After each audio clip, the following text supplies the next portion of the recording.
Hello, সবাই কেমন আছো? আমি তো ভীষণ ভালো আছি। তার কারণ আমি যাচ্ছি, কি গেস করতে পারলে? আশা করি সবাই গেস করতে পারছো। কারণ গেস করার মতো কিছুই নেই। আমি যাচ্ছি হচ্ছে 'পুষ্পা টু' সিনেমা দেখতে। আজকে যেহেতু সানডে, আর দেখো আজকে কি সুন্দর চাঁদটা উঠেছে, দেখে একদম মন ভরে গেল। আমাদের বাড়ি থেকেই 10 মিনিটের মতো লাগলো আসতে। এটা হচ্ছে সিটি মল, মানে বালুরঘাটে নতুন হয়েছে। এসবিএফ এসেছে মোটামুটি 6 মাসের মতো হলো। আমরা আসবো আসবো করতে করতে এই যে 'পুষ্পা টু' দেখতে এলাম। মানে এখানে টিকিটের মানে শুরুই হচ্ছে 160 টাকা করে। হাজব্যান্ড বলল যে ভালো কোনো সিনেমা লাগাক তারপর যাব। গিয়ে দেখা গেল টাকাটাই নষ্ট হয়ে গেল। এত মানে দাম দিয়ে টিকিট কেটে হলে ঢোকা। আর এসে তো পুরোই অবাক, এত সুন্দর, পুরো একদম সিনেমাতে যেরকম দেখি সিনেমা হল ঠিক সেই রকম।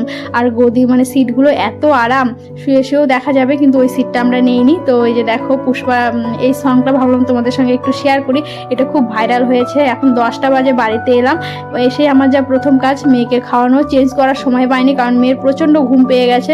তো ওকে খাইয়ে নিয়ে আমিও খেয়ে দিয়ে নেবো, কারণ খিদে পেয়ে গেছে। হলে গিয়ে কিচ্ছু খেতে পারিনি। তো আজকের মতো বাই বাই, গুড নাইট।